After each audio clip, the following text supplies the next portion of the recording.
bilan 1-iyundan 30-avgustga qadar dolzarb 90 kun loyihasi e'lon qilindi. Loyiha doirasida maktab o'quvchilari va mahalla yoshlarini nafaqat yozgi dam olish ta'til kunlarini mazmunli va maroqli o'tkazish, balki ularning o'sishi, ulg'ayishi va rivojlanishi uchun qaratilgan turkum tadbirlar rejalashtirildi. Ana shu loyiha doirasida Farg'ona viloyatida bir qator tadbirlar o'tkazilmoqda. Bugungi tadbirimiz ham aynan ana shular jumlasidandir. Ijozatingiz va olqishlaringiz bilan bugungi musobaqada ishtirok etadigan Ingichka va Qo'qon 1986 jamoalarini maydonga taklif etamiz.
Ligasi o'yinlarini ochilishiga tashrif buyurgan, futbolni sevgan, haqiqiy mana shu ashaddiy futbol ishqibozlari, do'stlari, bugungi aziz mehmonlar, bugungi mana shunday katta Arvon mahallasida viloyatimiz yoshlari, viloyatimiz aholi o'rtasida analogi yo'q. Aytamanki, bu O'zbekiston bu yakka-yagona bir namuna bo'lgan mana shunday Havaskorlar Ligasi futbol musobaqasini mana o'zi boshlandi, lekin rasmiy ochilishga barchangizni xush kelibsizlar deyman. Mamlakatimizda futbolni rivojlantirish bo'yicha bilasizlar, juda ham ulkan ishlar amalga oshiryapti. Hurmatli Prezidentimiz Shavkat Miromonovich mana shu futbolni rivojlantirish to'g'risida bir necha qarorlar chiqardilar va futbol bo'yicha alohida muhokamalar yig'ilishlarni o'tkazib, mana shu futbolda yangi avvalambor adolat o'rnatilish, futbolda korrupsiyani yo'qotish bo'yicha vazifani berganlar. Qolaversa, yoshlarni futbol sohasiga jalb qilish, akademiyalarni, futbol mahorat maktablarini tashkil qilish borasidagi bergan topshiriqlari, bergan yo'l yo'riqlari, ko'rsatmalari mana bugun o'zini natijasini berdi. Va hozirga qadar O'zbekistonni dunyoning ko'p mamlakatlari sportda yakka kurash sohalarida, ayniqsa deylik mana boks sohasida ko'proq tanigan bo'lsa, boksda O'zbekiston faxr bilan g'urur aytishimiz kerakki, bugun dunyoda birinchi o'rinda. Birorta mamlakat bugun boksda O'zbekiston bilan teng kelolmaydigan bo'lib dunyoga tanilib kelgan bo'lsa, ilk marta mana shu qilingan islohotlarning natijasi bugun mevasini berdi. Va bugun futbolda ham O'zbekistonni dunyo tanidi. Yaqinda bo'lib o'tgan mana shu Osiyo saralash o'yinlarida, jahon chempionatiga yo'llanma olish uchun o'tkazilgan saralash o'yinlarida mamlakatimiz terma jamoasi faxrli 2-o'rin olib, 2026-yilda Amerika va Meksika, Kanada davlatlarida o'tadigan jahon chempionatiga yo'llanmani qo'lga kiritdi.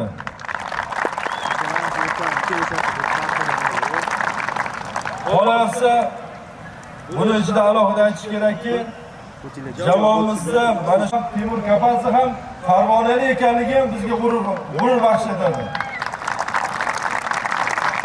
Qolaversa, xabaringlar bor, 17 yoshlar o'rtasida ham Bizni mana shu O'zbekiston milliy terma jamoamiz, ya'ni yoshlarimiz Osiyo chempioni bo'ldi. Va Osiyo chempionligini olib, mana shu xalqimizga, umuman futbolchilarimiz, yoshlarimiz ham, kattalarimiz ham mana shu jahon chempionatida qatnashishdagi munosib tuhfani butun xalqimizga qilishdi.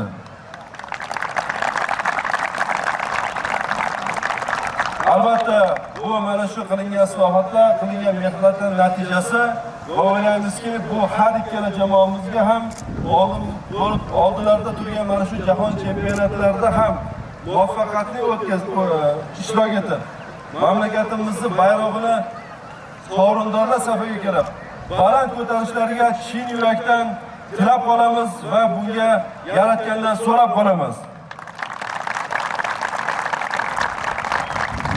Viloyatimizda ham futbolni juda ham xalqimiz yaxshi ko'radi.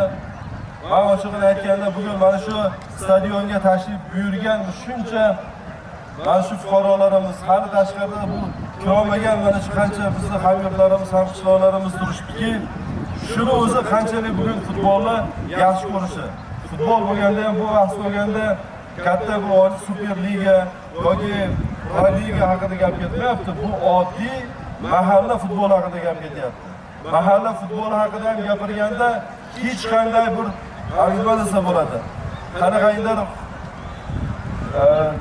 oldindan uyushtirilgan yoki oldindan reja qilib, oldindan tayyorgarlik qilingan, lekin bir qanaqadir bir davlat aralashib bunaqa emas. Bu haqiqiy futbolni sevganlarni, haqiqiy futbolni fidoyilarni birlashtirgan havaskorlar ligasi mana shu viloyatimizda tashkil topdi va bugun qo'rqmasdan aytishim mumkinki 80 ta komandadan saralab olib 13 ta jamoa bugun mana shu havaskorlar ligasini joriy mavsumdagi chempionlik uchun kurashib boshladi.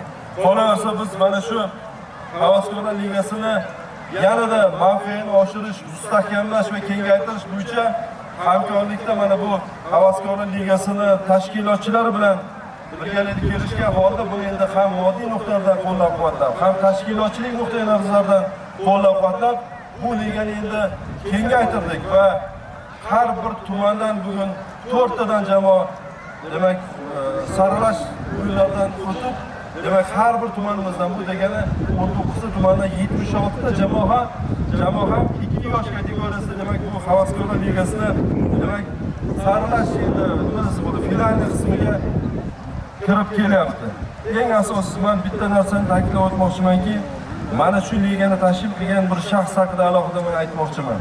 Bu oddiy bir hamyurtimiz, mana shu dang'arlik tadbirkor Ulug'bek Yodgorovni alohida men ta'kidlab o'tmoqchiman. Men bu Ulug'bek bilan suhbatlashib, Ulug'bekning fikrlarini eshitib, ochiq gap men lol qoldim. Mana shuncha odam aytdi, bu yerda ishtirok etyapsizlar. Shuncha mana shu fuqarolar, futbol sevar, mana shu bu yerda futbol yaxshi ko'rgan insonlar bugun mana shu bugungi marosimga tashrif buyurgan tashkilotchilikka 6 ta o'rtoq, o'zlari 500 milliondan sarmoyani kiritib, bugun mahallalarni har biriga borib chiqib, jamoalarni tashkillab, uni mahallada yashayotganligini o'zlari xonadon yurib ko'rib tasdiqlab, o'zlarini ichlaridan sudya qilib, mana bunday qarang, uncha to'g'risiga jamoalarda yo'q bu maydon bu. Mana shunday sifatli maydonlar birinchi boshlanganda oddiy maydon, hozir bugun mana shunaqa maydonlar soni 3 ta bo'ldi. Yo'llariga mana shunday ko'makdoshlarni to'plab, mana shunday ligani tashkil qilishdi. Bilasizlarmi, bu oddiy bir tadbirkor, 6 ta tadbirkor buni boshqa Ulug'bek turibdi. Ulug'bekni boshchiligida qilingan ish aslida. Men yig'ilishlarda aytdim. Va agar Ulug'bekdagi bolalar agar 19 ta bo'lsa, 19 ta rayonni mana shu endi shu sohaga javob beradigan o'rinbosarlari bor. Hamma o'rinbosarlarni almashtirib, shu Ulug'bekka o'xshaganlar qo'yib qo'yardimki, bugun yurtini yaxshi ko'rgan, xalqini yaxshi ko'rgan, odamlarni yaxshi ko'radigan mana shunday yoshlarimiz, mana shunday fidoyi insonlarimiz oramizdan ko'p bo'lishini tilab qolardim. Menga bitta gap aytdi. Buni baribir ko'pchilikka aytib qo'yishim kerak. Hokim nima dedi? Menga savol berishadi. Siz nima manfaat shu ligani tashkil qilishdan, nima manfaat sizga mana shunaqangi futbol o'yinlarini o'tkazishdan, yo sizning firmangizga qanaqadir soliq imtiyozi bo'ladimi? Yo'q dedi. Ulug'bek aytdiki, bilasizmi dedi. Men shunday futbolga kelgan 3000, 4000, ba'zi bir o'yinlarda 5000, 8000 gacha kelgan odamlarni mazza qilib futbolni ko'rib, futboldan keyin yuzlarida tabassum bilan uyiga qaytayotganlarni ko'rib, mana shu narsa meni kayf qiladi. Men bu gaplar uchun bilasizlarmi? Har qancha mana shu Ulug'bek qo'llab-quvvatlashgan, har qancha buni mana shu boshlagan tashabbusini rivojlantirish uchun nimaki bugun qo'llab-quvvatlash kerak bo'lsa, butun viloyat hokimligi, butun viloyatda har qaysi mas'ul mansabdor shaxsi buni qo'llab-quvvatlashga tayyorligini aytdim. Va bugun sizlar bilan mana shuni rasmiy mana ilk marosimini boshlash uchun to'plandik. Buni tashkil etishda Ulug'bekning yonidagi do'stlarga ham, qolaversa ushbu mahalla raisimiz Abdug'ofur aka Bo'tayevga ham alohida men minnatdorchiligimni bildirmoqchiman. Qolaversa yana bir narsani aytish kerakki, mana shu Kattaron mahallasi 14-maktab turgan bo'lsak, bu maktab Ulug'bekning o'zini o'qigan maktab ekan. Bu asli maktab stadion. Bugun maktab stadioni mana shunday chiroyli holatiga keldi. Qolaversa 3,5 ming o'ringa bugun tomoshabinlar uchun o'rindiqlar tashkil qilinganligi ham ko'plasda mana shu Ulug'bekga mana shu bizni tadbirkorimiz turibdi. Albatta mana shu qilingan ishlari har qanday namuna qilishga, har qanday demak qolgan mana shunday futbolni yaxshi ko'radigan odamlarga yoki qolgan mana shu vatandoshlarimizga ham har qancha namuna qilsak shunchalik oz deb hisoblayman. Bugun 1-iyul sanasidan boshlab viloyatimizning barcha hududlarida Havaskorlar ligasiga rasman start berilyapti. O'ylaymanki, bu liga ham aytganimizdek mamlakatimiz futbolni mustahkamlash, mahallalarda yurgan yangi nomlar va yosh yigitchalarimiz, bolachalarimiz turishdi. Shularning orasidan Xudo xolasa ishonchimiz komilki Messilar chiqadi. Shularning orasidan Ronaldolar chiqadi. Shularning orasidan Pelelar chiqadi. Shularning orqasidan jahon chempionlari chiqadi. O'ylaymanki, mana shu futbol ham, mana shu Havaskorlar ligasi ham hali mamlakatimizga, butun dunyoga ko'plab nomlarni chiqib beradigan men ichimda chin yurakdan ishonch bilan aytaman va shuni niyat qilib qolaman. Qolaversa, ushbu ligani mana start berishda biz shahar va tumanlardan ham mutasaddilarni, viloyat rahbarlarini chaqirganmiz. Bugungi mana shu futbol o'yini va bugungi mana shu ochilish marosimi hamma tumanlar uchun namuna bo'lishi kerak va bizni mana shu tumandagi mas'ullar mana shu Ulug'bekka bosh bo'lib, yonida ko'makdosh bo'lib, mana shu Havaskorlar ligasini bu yil viloyat darajasida mustahkam qilib olish. Kelgusi yillarda yana buni sharoitini, buni zaminini mustahkam qilib, kerak bo'lsa keyin respublika olib chiqishga ham hammamiz tep-teng mas'ul va javobgar bo'lishimiz kerak. Yana bir bor mana shunday musobaqalarni boshlash bilan barcha yurtdoshlarimizni tabriklaymiz. Barcha futbol jamoalarimizga omad tilaymiz. Mana shu sizlarning orangizdan yana aytaman, kelajakda shu mamlakatimiz jamoasida o'ynaydigan, Yevropada o'ynaydigan, jahonda o'ynaydigan futbolchilar chiqishga tilakdoshman. Sog' bo'ling, omon bo'linglar.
Assalomu alaykum, hurmatli dang'araliklar.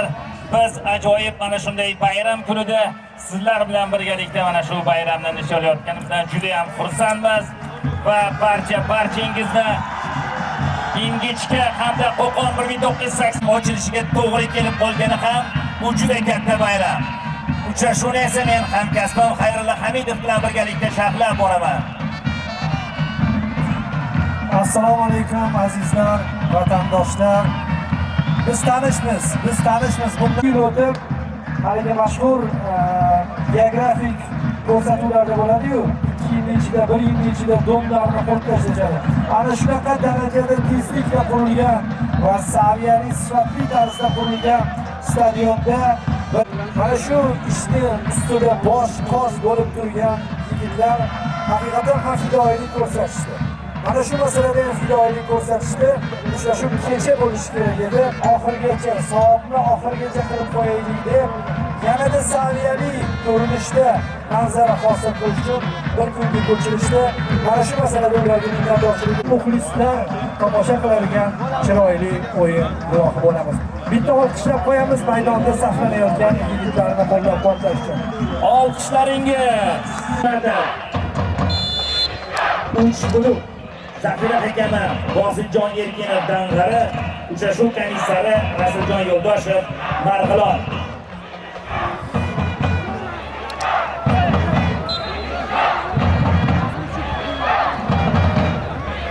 Ingichka jamoasi biz o'tirgan tomondan o'ng tomonda harakat qilyapti, ya'ni qizg'ish libosda, yashil aralash yana biroz ochroq ranglar ham bor.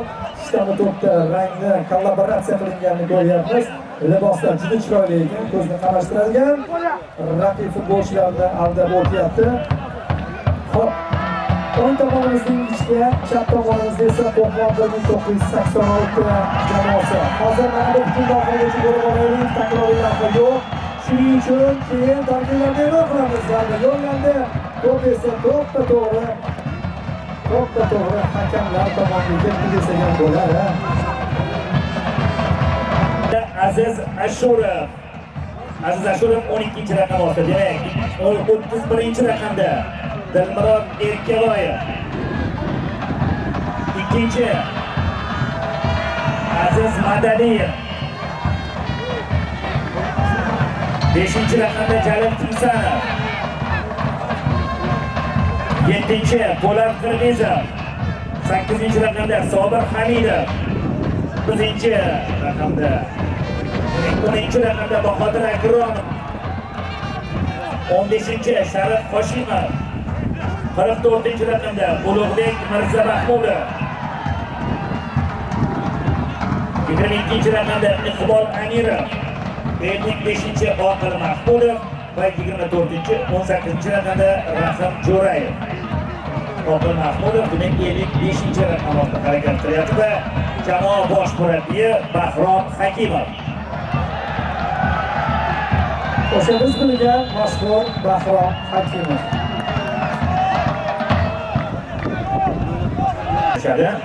Darvozabon Yahyo Abdullayev legioner ekan, 1-raqam ostida o'ynamoqda. 2-raqamda Sarvar Isomiddinov, himoyachi. Murat aka, siz vaziyatga qarab turasiz, men tarkiblarni bir-birlab o'qiyman. Jaloliddin Aliyev 4-raqamda o'ynayapti. 5-raqamda Abbosxon Ergashev, Sohqiron Ermatov, 19-raqamda Shahzod Raimjonov, 70-raqamda Burxonjon Ro'zmatov o'ynamoqda. Hozir ingichka futbolchilarning hujumi keng front bo'ylab tashkil etilayotgan edi, lekin qaytarishda oxirida 71-raqamda Shahzod Qobilov bo'ldi. 10tasini sanabmiz va boya aytib o'tilgan edik, ingichka jamoasi o'sha 2 yil oldin kelganimizda ham favoritlardan edi. Minglar degan jamoani boya ko'rdik. Ana shular o'rtasida qizg'in uchrashuvlarni ko'rganingiz asar yo'q. Mana bu joyda juda chiroyli harakat, lekin oxiridagi kontakt hech qanday qo'pollik deb baholanmadi. Eslatib o'tamiz, 35 daqiqadan ikkita bo'lim. Va hozircha jangovarlik ruhida ikkinchi jamoasi a'zolari bo'sh kelishmayapti. Endi esa yaxshi imkoniyat hozir. Qo'qon 96 jamoasi a'zolari to'pni egallab olishdi. Maydon markazida to'p chap qanotga yetkazib berildi. Yuqoridan uzatma va darvozabon to'pni egallab oldi. Ichki darvozaboni bo'ydonligi bilinyapti. Mana shu havodan kelayotgan paytda havaskorlar o'yinda ko'pincha muammo tug'iladi. Lekin u xotirjamlik bilan to'pni o'ziga bo'ysundirgani sezildi. Legioner degan sobiq futbolchilar navbatdagi hujum juda yaxshi birga bir bo'lishi mumkin yo'q. Golga bir bo'lib qoldi.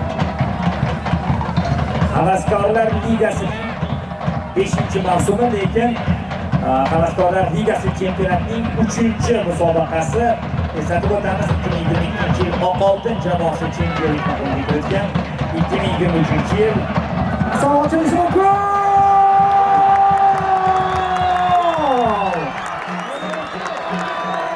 Juda chiroyli tarzda brigaga chiqib ketildi va bo'ydon darvozabonning ham kuzatuvi kifoya qilmadi, qo'llari ham kifoya qilmadi va Qo'qon 1986 hisobni ochdi. 10-raqamli futbolchi urdi.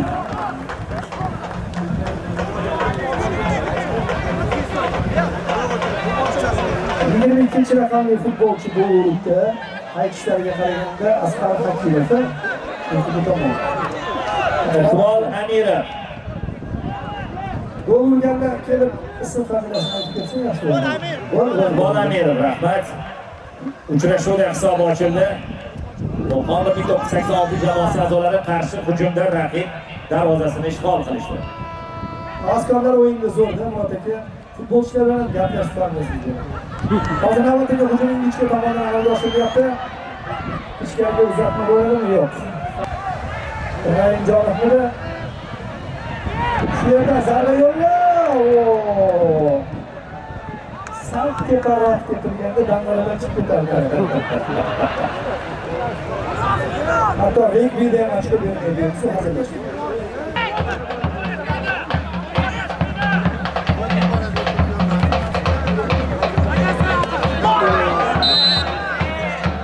O'yin qoidasi buzildi. Buzildi.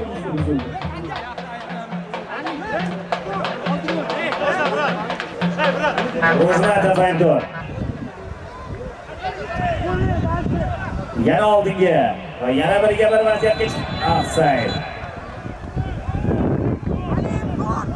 Ikkinchi Qo'qon 1986 oldida. Nomini to'g'ri 1986-yilda tug'ilganlar bo'lgan va ishlab qo'yishgan va hozirga bir darvozabonni o'zidan tarkibdi va tarkibib fit qildi havoda. Bunaqa fit qildi.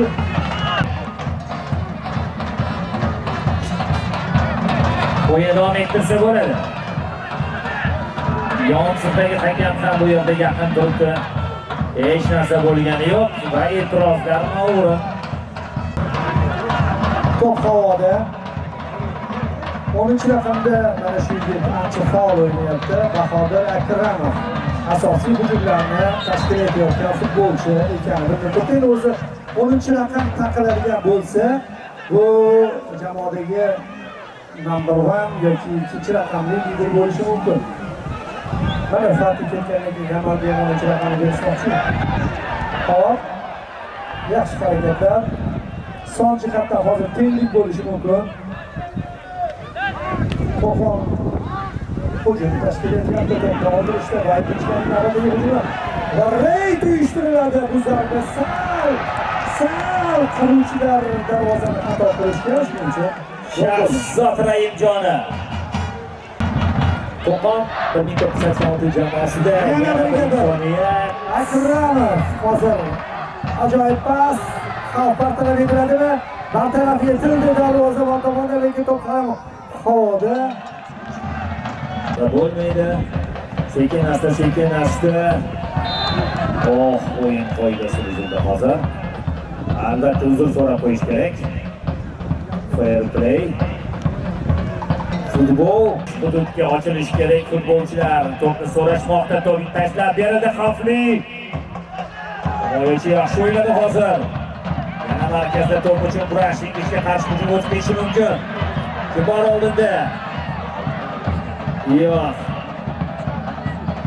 Yana to'pni egallab olishdi. Ko'pchilik bo'lib borish kerak va orqasidan kelayotgan o'yinchini ko'rdi, o'tib ketyapti zarba. Yana bir zarba darvozabon o'z o'rnida. Bularga ozgina o'zimiz uchun yaxshi ma'lumot, turning jadvalini eslab o'tsak, chunki 3-4 bo'lyapti hozir, hech qanaqa final emas. Katta futbolda ba'zan finalga buncha to'planmaydi. Bizda bu yerda oddiy tur o'yinida shuncha muxlis stadionga Mana shu 3-tur Arenaning ochilishiga to'g'ri kelyapti. Qoyil.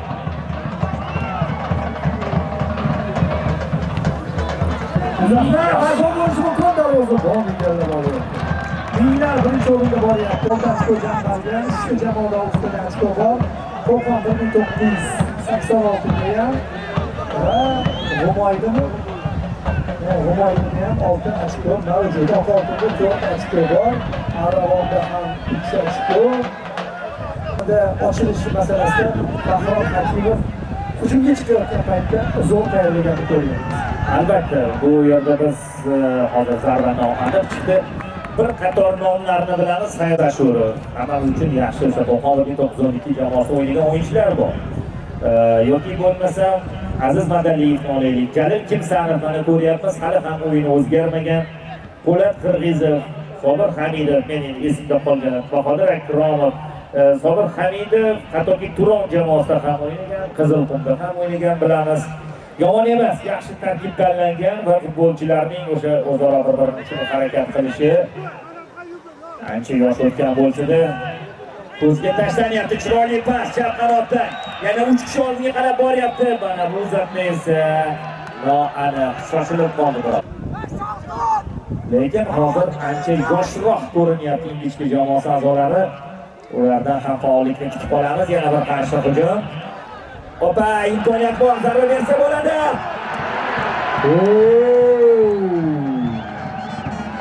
Konginasdan o'tib ketyapti. Zo'r. O'yin qoidasi buzildi. Hamidov biroz avval ta'kidlagan, ta'riflagan futbolchi. Yaxshi imkoniyat bor yana hozir. Yo'q, o'tib keta olmadi. Endi himoyachilar ancha hushyor, lekin baribir to'p chap qanotga yetkazib beradi. Havoda to'p uzatib beradi va sal qoldi. Ingichka futbolchilarida qandaydir aniqlik yetishmayapti. Undan tashqari o'sha shiroqni kuchaytirish kerak. O'sha kreativlik ham kerak nazarimda. Hujumga o'tayotganda ko'pchilik bo'lib borish kerak va rang-baranglik kerak. Va bosim bilan to'p olib qo'ydi. Sherigini sabilayapti.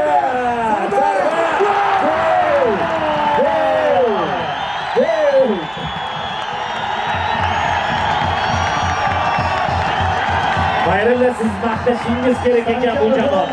Sanjar G'ulomjon deyishyapti. Aynan sizni maqtashingizni kutib turishgan ekan Xayrilla.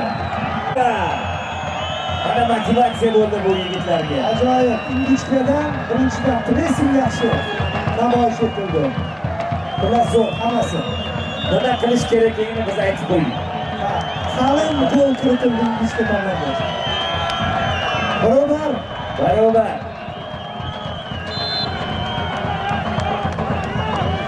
Va Fanklub ham yondiryapti. Bu hech qanaqa ta'bir joiz bo'lsa degan gap emas. Rostdan nimadir yondirishyapti.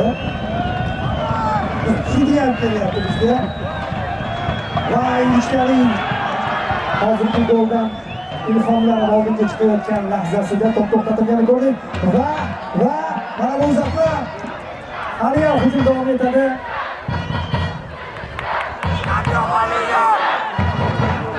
On 8-raqamdagi Rahim Jo'rayev qanotida agar yakunlansa xavfli ko'rinish olishi mumkin edi. Out uzoqqa to'xtatib beriladi. Aynan mana shu futbolchi tomonidan burchak zarbasimi? Yo'q, mana burchak zarbasi. Ingichkaning hujumi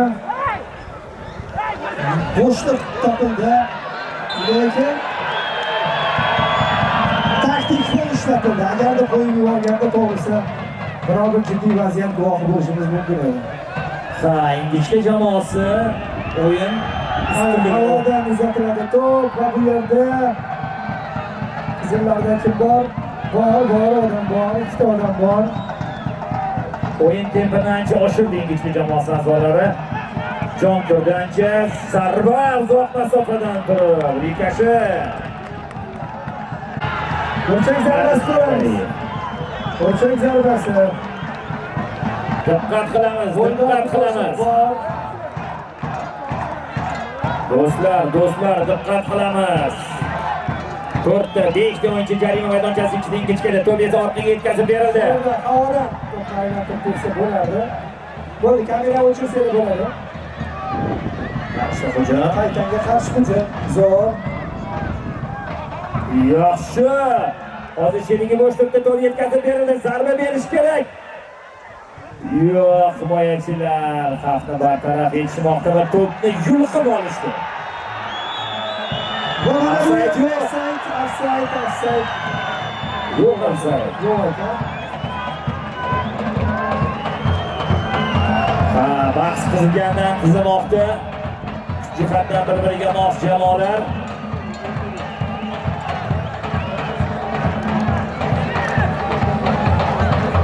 Sherni to'g'ri qo'yiladi. Yo'q, yana berib qo'yilyapti.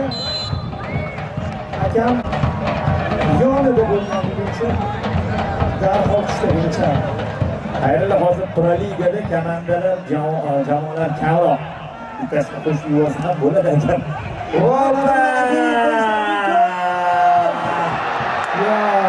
Ramler emas. Bahodir Akromov. Yo, zamin qurilishga aloqalari bormi ekan? O'sha bannerga tegdi. Ajoyib. O'sha Pro Ligani hozir esladingiz. Mana bu reklama qilinayotgan hozir e'tibor berdim. Juda zo'r. Sabiya bilan har bittasiga e'tibor qaratilgani rostdan homiylarni ham bu turnirga qiziqish uyg'otayotgani juda yoqimli. O'zi hamma narsa tabiiy kechsa, u keyinchalik raqobatda yutuq chiqadi va o'sha sohaning rivojlanishiga sabab bo'ladi. Barcha mana shu tadbirda, o'yinda, turnirda ishtirok etayotgan, rag'batlantirayotgan rahbarlardan tortib to mana shu yigitlarga minnatdorchilik izhor etamiz. Hozir navbatdagi hujum tashkil etiladi. Ijobiy uzatma. Yo'q, yana himoyachilar qarshi hujumga o'tib ketsa bo'ladi. Kim bor yordamga? Boringlar yordamga. Boshqa istalgan o'yinlarda sharhlovchilar futbolchilarga yordam bera olishmaydi. Bu yerda imkoniyati bor. Ingishga, kirib olyapti Ingishga. Yiqilsa penalti oladi. Keyin galish etadi. Ajoyib futbol, qiziqarli. Qiziqarli va keskin kurashlar ostida davom etyapti. Va vaqt ham o'tib boryapti hozir. Barobar. Eslatib o'tamiz. Birinchi bo'lib Iqbol Amirov hisobni ochgan edi. Keyin esa Sanjarbek G'ulomjonov hisobni tenglashtirdi. Barobar.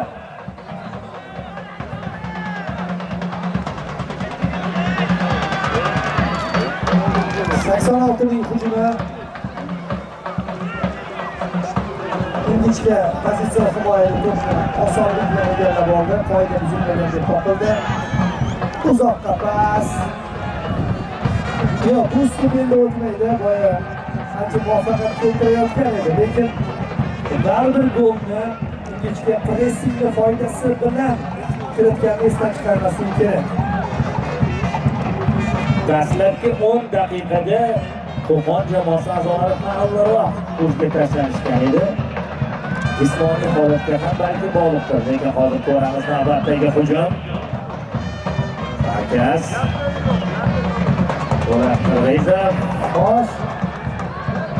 Zarba! Bu zarba edi. O'zi darvozabondan zo'r pas bo'ldi. Lekin ikkiga bir kurash qiyinroq edi. Aziz Madaliyev. Jalil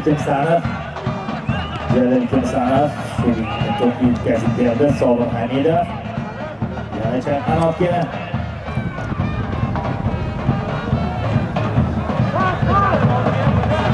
Xo'p, endi biroz temp pasaydi, lekin Sobir Hamidov navbatdagi hujumda tashkil etmoqchi, lekin qanot yaxshiroq deyishdi, vingerlar foydaliroq deyishdi. Va endi markazda mana bunaqa ajoyib tarzda to'p uzatishdi. 10-raqam to'g'ri to'pga qaytardi. Keyingisi vau, pas zo'r bo'ldi, zarba uncha zo'r bo'lmadi. Bu yog'i baribir qarab davom etadi. Penalti! kontakt bor va hakam penalti belgilayapti. Varsiz paytlarda ham Ikkinchi raqamdagi futbolchi Bahodir Akromov birga bir vaziyatga chiqib gol ura olmadi. Lekin mana bu vaziyatda hozir ko'ramiz.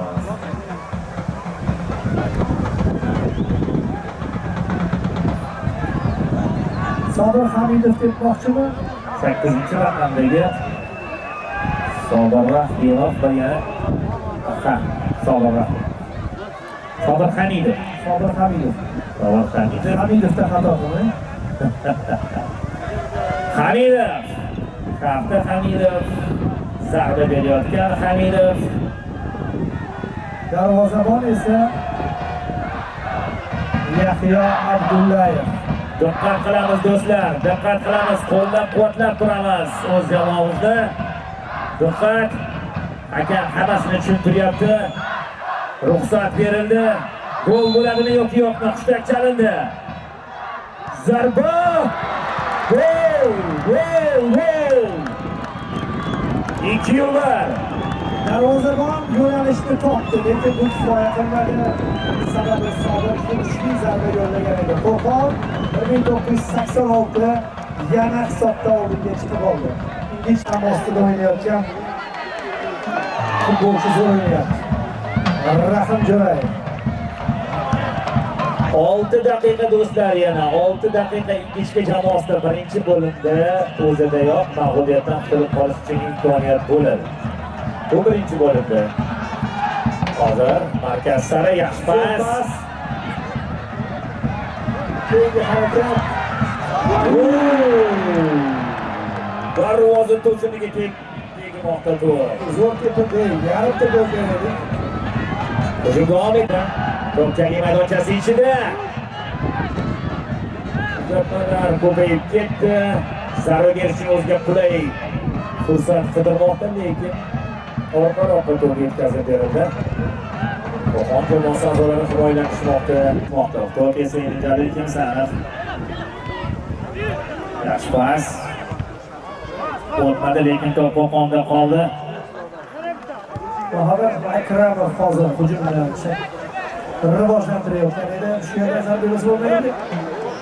Hamidov. Toza olindi, lekin to'p hamon Qo'qonliklarda, Qo'qonning 1986da pas bo'ladi. Gol. Qo'shiq Sharipov. O'yin qoidasi buzildi. U yerda ham Qo'qon 1986 jamoasi a'zolari harakat qilishadi vaziyatdan foydalanib qolishga. Hozir agarda o'naqay futbolchi kelsa, darvozaga aniq boradi. O'naqay bo'lsa kerak gap bo'ladi qanchasi. Hozir darvozabon tayyorlanishiga qaraganda o'naqay. ikkita futbolchidan iborat jonli devor. Ikkita futbolchi. Telefonni kameralarni yoqamiz yana. Balkim chiroyli bir gol ushlab olish imkoniyati bor. Hop, 5 ta futbolchi Qo'qondan jarima maydonchasi ichida.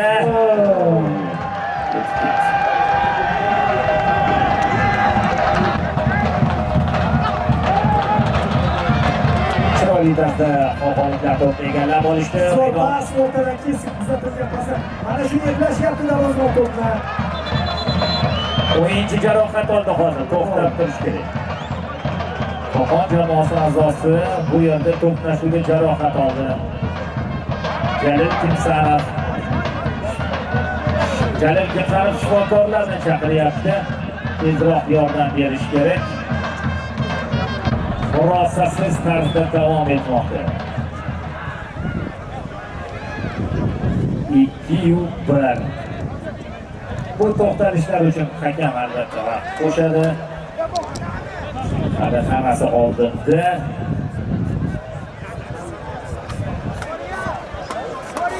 Ular ham unumli foydalanib qolishmoqda.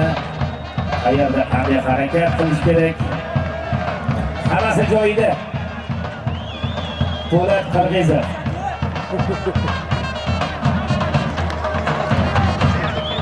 Qo'qon 1912-kecha Samarqandda yutayotgan payt yutqazib qo'ydi. Shuning uchun 2 daqiqa qo'shib berildi. Demak, 35 daqiqa. Zafarmas to'p to'xtatildi. Ala Raul bo'lib ketdi hozir. 18-raqamda o'ynayotgan Rahim Jo'rayev. Navbatdagi hujum. Jalil Kimsanov o'ng tomonga to'pni uzatdi, kirib borsa bo'ladi, lekin himoyachilar Fol bor. Demak, birinchi bo'limda mana shunday to'xtalishlar bo'ldi. Hammasi inobatga olindi, mana shifokorlar chiqishdi. Shu bois ham yana 2 daqiqa vaqt qo'shib berilgan, yana 2 daqiqa futbolchilar maydonda harakat qilishadi. Ingichka jamoasi a'zolari ana shu 2 daqiqa ularga hozir kerak aslida. To'g'ri aytib kerak jamoasi a'zolariga. Qarshi hujum. Offside. O'yindan tashqari holat. Kech qoldi to'p boshib. ichkariga uzatma bo'ladimi? Ajoyib harakatlar bilan fit bilan javob berdi.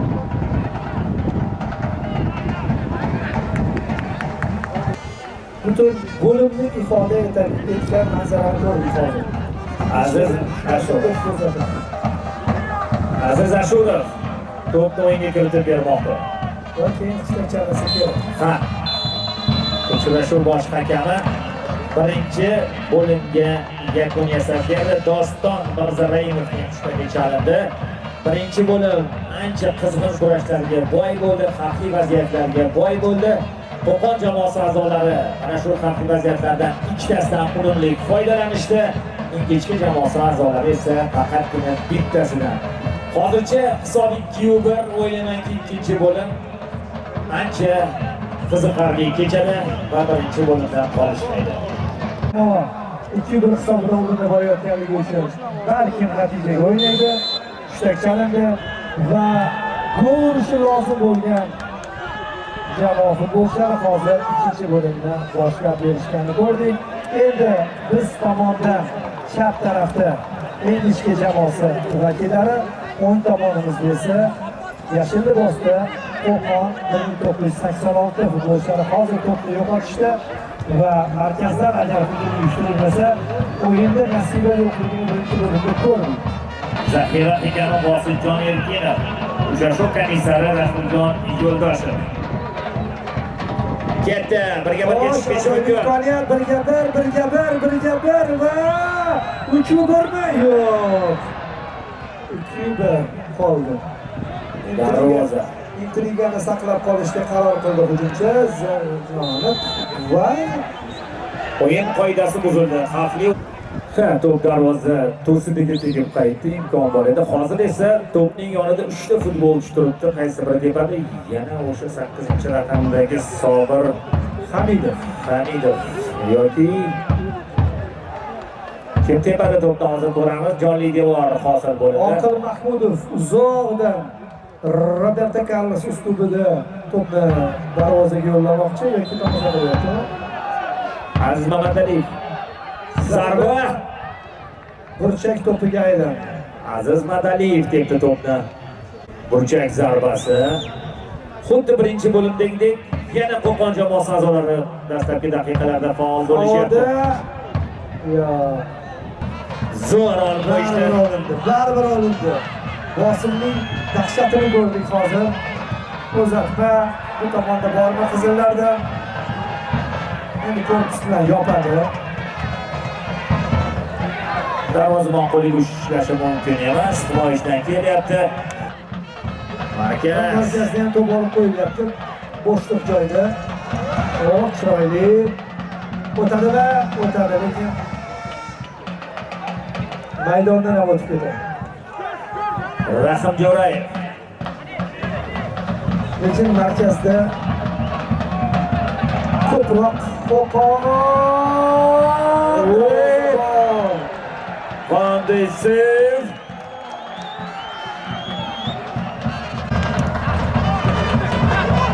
Yahyoxon mana shu seyf muallif bo'ldi. Intrigani qutqarib qoldi. Yaxshi imkoniyat hozir. Ko'pchilik borish kerak. Ichkada hujum. Fintlar og'ushida hozir raqiblarni birinchi aldayapti. Ammo uzatmani muvaffaqiyatli amalga oshirmagandan keyin bu fint ozgina uvol ketadi. Yaxshi agarda Abdullayev boya to'pni qaytarmaganda rostdan ham o'yindan intriga qochardi. Muxlislar esa intriga davom etishni istashyapti. Yomon yo'q. Endi biroz uslub o'zgardi. Imkoniyat bor. Imkoniyat bor. O't olmadi.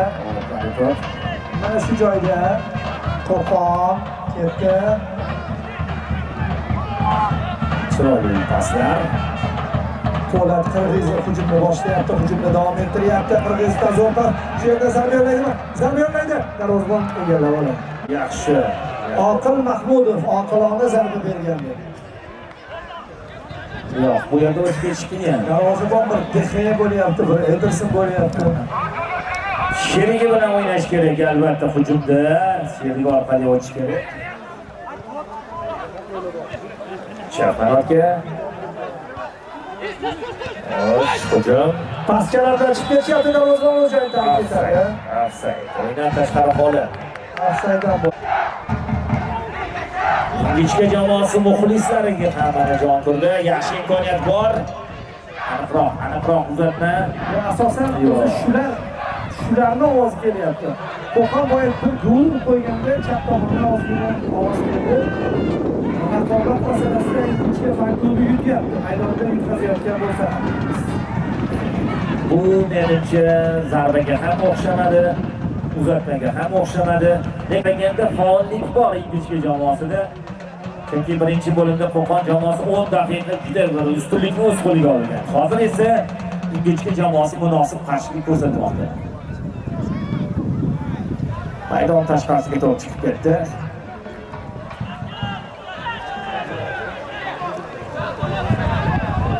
Yonchiyevdan to'p o'yinga kiritib beriladi.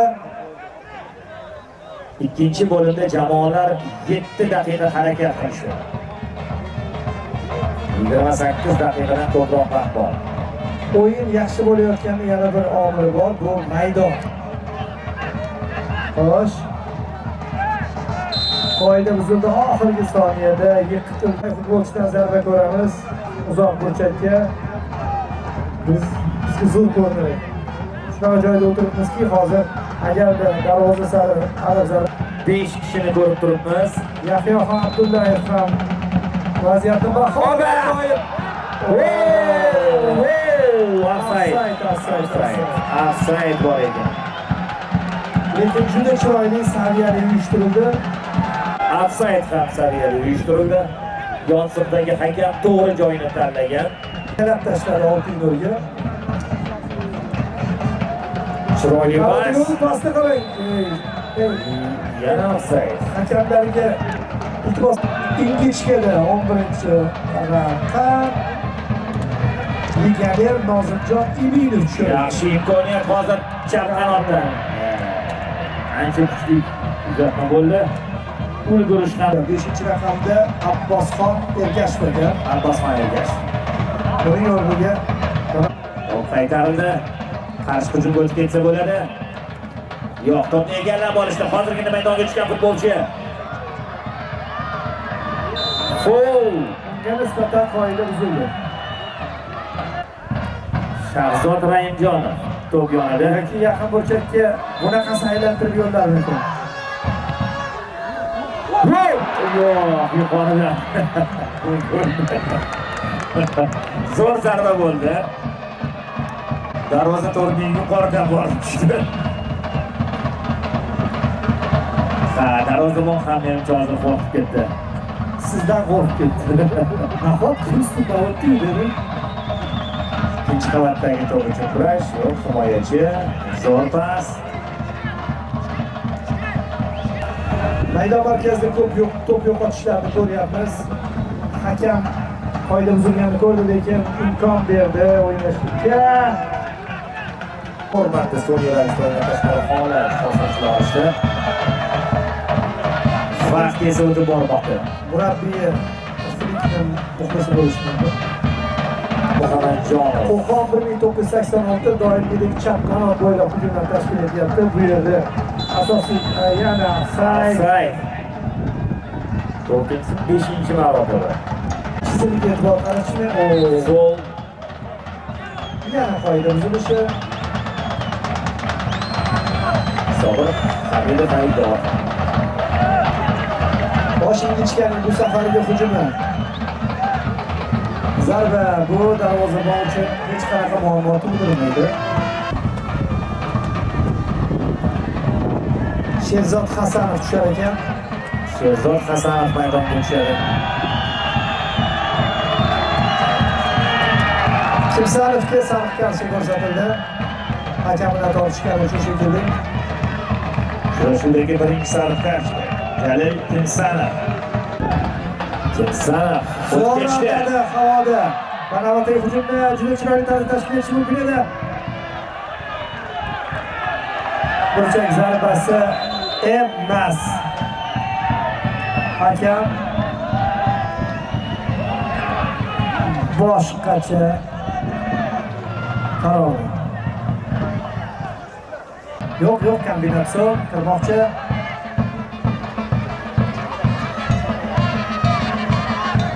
Juda chiroyli futbolda. Hakamning istagi chalinmoqda. Fint qiladigan futbolchini oxiri shunaqa to'xtatishadi. Katta futbolda ham, zamonaviy futbolda ham, o'tmishda ham. Lekin bu endi yaqinroq masofa. Shu nuqtadan o'ng oyoqda darvoza sari zarba yo'llasa ham bo'ladi. O'ng oyoq sohibidan kutamiz. Darvozabon diqqat bilan vaziyatni kuzatyapti. Ashurov, Aziz ichkariga ketiladi. Yana yuqorida. Ana bu darvozabon uchun muammo bo'lmadi. Boshing'ichga katta son jihatdan nisbatan vaziyat yaxshi. Fint bo'lib qoldi, kutilmaganda uzatma bo'ladi. Hamma kutyapti, xalq kutyapti. To'p chiziqdan Yaxshi. Ulug'bek Mirzamahmudov kurash olib borgan edi boya. Kechiktirilgan gol. Kechki jamoasi a'zolari shoshilishyapti. Yaxshi imkoniyat bor.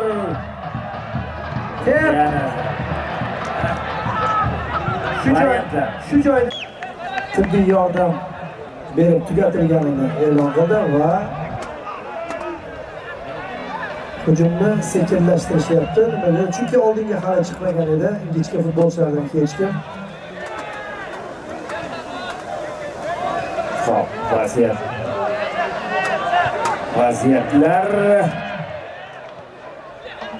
qarshi hujum o'tib ketishi mumkin. Qo'qon jamoasi a'zolari oldinga uzatma birinchi yo'q, himoyachi yo'lini to'sib qo'ydi. Darvozabon oldinga bordi va hujumni boshlab berdi. Mana darvozabon tushunyapti fursat boy berilayotganligini, ingichka jamoasi yutqazayotganligini, lekin oldindagilarchi hujumni davom ettirsa bo'ladi. Zarba yana ketdi. Xayrilla o'sha tomonga. Yana o'sha tomonga. O'yinchini jarohat olgan futbolchi o'rniga boshqa o'yinchi tushadi. Maydon markazida Qo'qon jamoasi a'zolari to'pni egallab olishdi. O'ng qanotdan hujum. Juda to'g'ri qaror qabul qilindi. Hozir to'pni ushlab turish va aniq yetkazib berish muhim edi bu pallada. To'g'ri aytasiz, raqibni to'psiz qoldirib, bu charjatishga to'g'ri keladi. Qolaversa mana zaxiradan ham futbolchilar maydonga tushib yangi kuchlar yordamga yetib bormoqda. Afsayt yo'qmi? Yo'q, xavfli vaziyat. Darvozabon joyida. Himoyachining sa'y-harakati bilan to'p to'xtatib qoldi. Shunchaki himoyada yaxshi o'ynashyapti ular. Raqibga imkoniyat bermaslik uchun mana endi imkoniyat bor. To'rga 3. To'rga uch yaqinlashib kelishmoqda. Anotdan hujum davom etadi. Zarba, himoyachi to'pni qaytardi. Zarba, gol!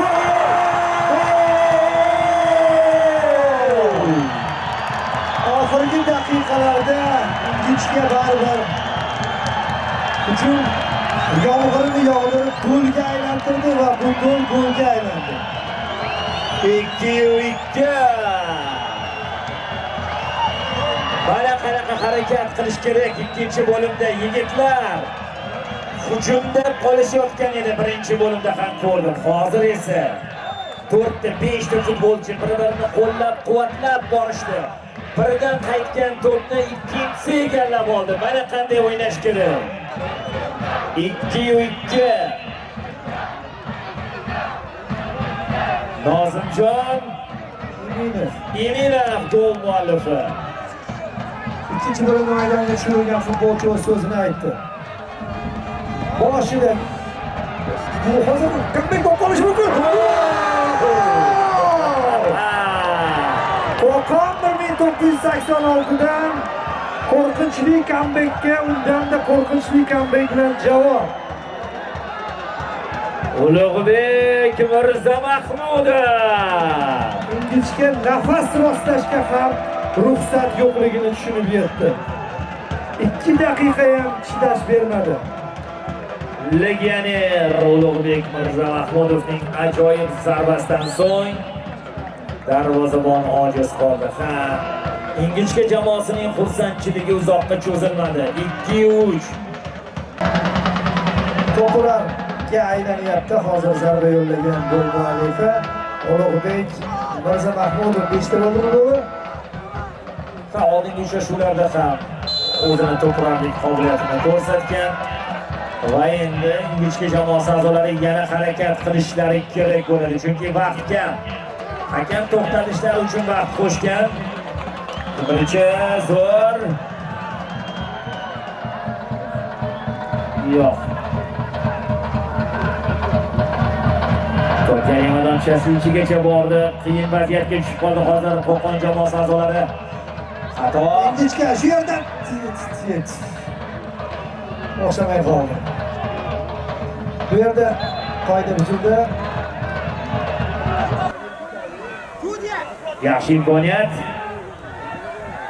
Borish kerak, do'stlar, yordamga borish kerak. To'p Yepib yuborildi. Jamoa sardori to'pni egallab oldi. Havodan. Yo, o'xshamadi uzatma. Mana bu yerda esa xato.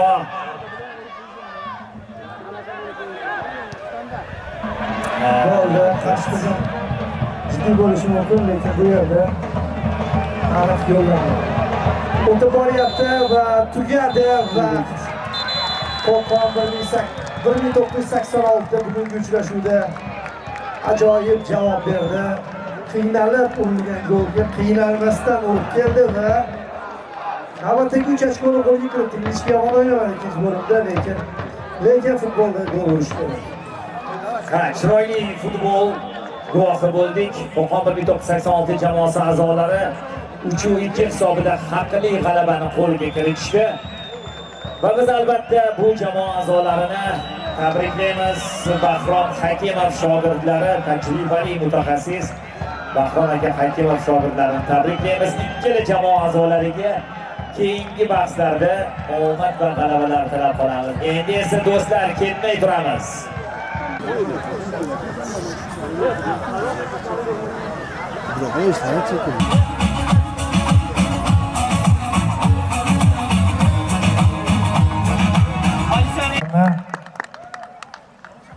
Ushbu tadbirlarni boshida turgan inson topshirib bersalar, to'g'ri va maqbul ish bo'ladi.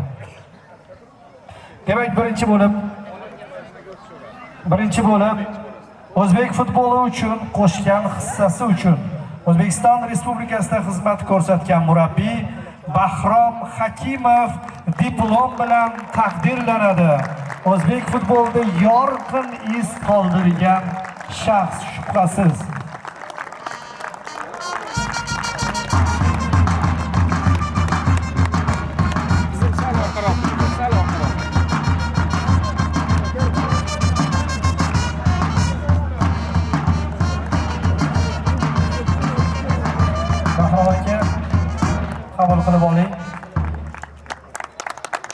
olqishlarimiz.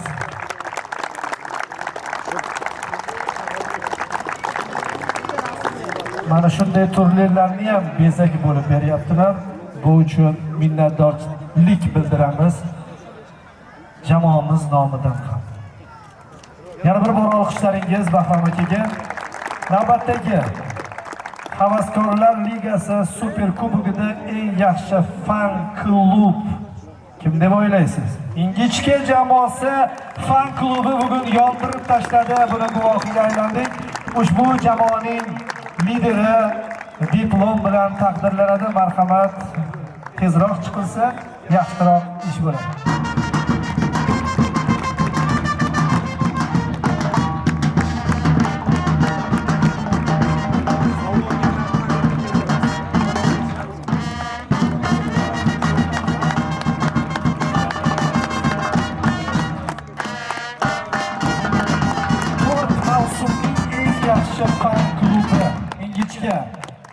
Yondirasizlar, gap yo'q yigitlar.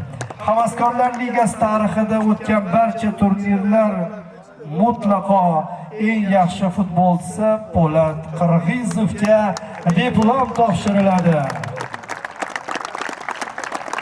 Fenomenal o'yin ko'rsatib berdi. Bugun ham alohida ko'rsatdi va raqam ham albatta dunyoning eng yaxshi futbolchilaridan biri safga yuradigan raqamlardan biri.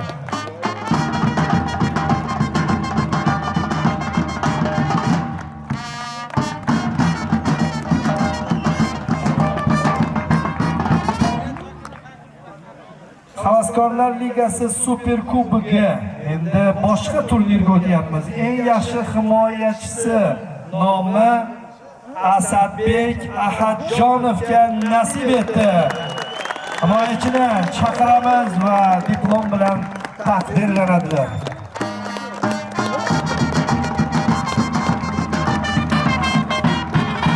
Ringlar a'zosi Chaqanot himoyachisi turnir Marselosi.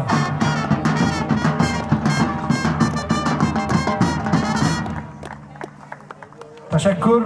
Havaskorlar Ligasi Super Kubogi eng yaxshi yarim himoyachisi nomi e'lon qilinadi. Doston Yodgorov, marhamat, sahnaga ko'tarilsinlar. U ham tabiiyki Minglar klubi yarim himoyachisi, yetakchisi, lideri. Bu ham 7-raqamda o'ynar ekan.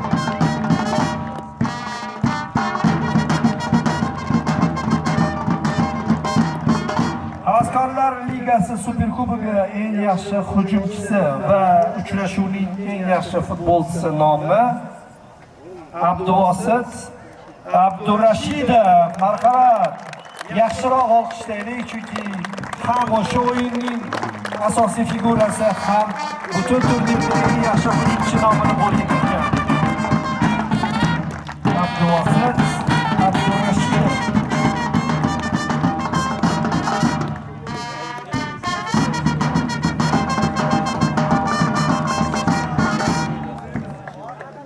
Endi olqishlar ostida jamoani taklif etamizki, ularni har biri alohida medallarga loyiqlar. Marhamat, Minglar jamoasini barcha a'zolarini sahnaga taklif etamiz.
Yodgorovni ham mana shu jamoani oldiga chiqib mahalla nomidan kiydiriladigan tonni tomosha qilib qo'yishimiz kerak ekan.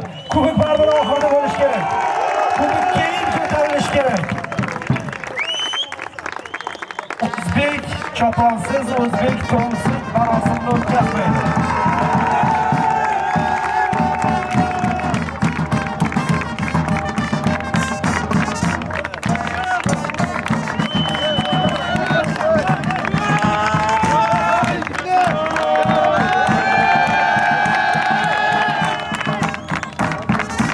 Ajoyib manzara va chempionlar safida turishga arzirli holat. Endi Xayrli Hayitbashevni mana shu yerga taklif etamiz. Kubokni endi g'oliblarga topshirilgan vaqt yetdi. Marhamat, Farg'ona viloyati hokimi tomonidan Minglar jamoasi kubok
rahmat, sovg'alagan bo'ldik.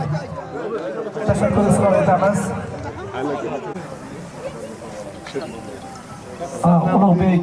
Ulug'bek Yodgorovning sovg'asi bor ekan.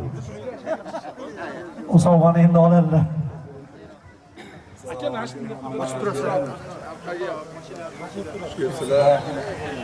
Shunchalik sharoitlar bizga yaratgan, shunchalik har sohada ishga kirganlar, viloyatimiz rahbariga, kattakon hammalari, muxlislar, futbolistlar, shaxsan o'zim nomidan, hamma nomidan katta rahmat aytaman. Shu rahbarimizga arzimasa ham sovg'amiz bor.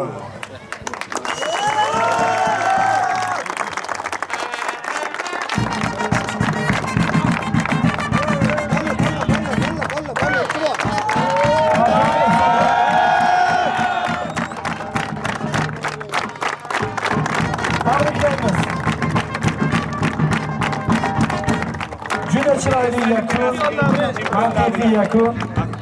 Hamma endi bir bo'lib suratga tushadigan oqshom.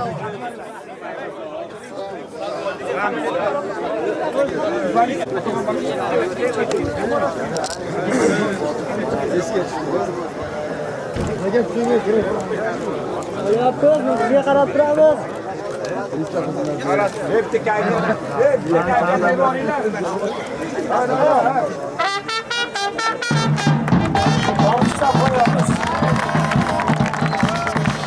Ajoyib oqshomimiz